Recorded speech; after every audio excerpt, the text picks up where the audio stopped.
हो पाशा भाई, yes boss. कहाँ पहुँचे अभी, कितना सफ़र बाकी है? सब 10 मिनट का रह गया है। इधर आ जाओ। 10 मिनट का रास्ता रह चुका अभी है। भी 10 मिनट और हमारा पसीना फुल स्पीड से जा रही है। फुल स्पीड से जा रही है। लेकिन ये पत्थर कितना वाइट है यार, ये कुदरती वाइट है। ये आई ऐसे देखें जी, ये पत्थर बिल्कुल वाइट वाइट से है।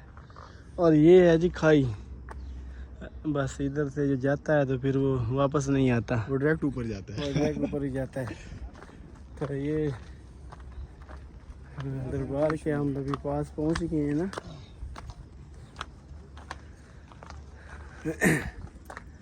ये सामने है ना दरबार। ये दरबार है। ये जी, ये पत्थर यार, ये कमाल के हैं ज़बरदस्त। ये सामने दरबार है और ये जी खाई है,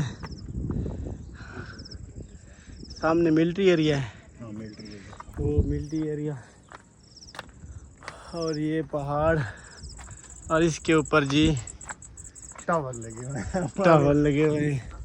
अच्छा, ये क्यों बांधा हुआ है? ये दी मनते, जो लोग मानते हैं ना मन्नत, ये यहाँ पे आके वो बांध जाते हैं। ये तो पाशा भाई, हम भी इधर कोई चीज़ बांधें? भाई बांध के जाए तो बात। अभी भी लॉक ही नहीं बन रहा, हाथ भी ऊपर नहीं बांधने के लिए तो कोई बचा ही नहीं है। ये देखें, ओह हो।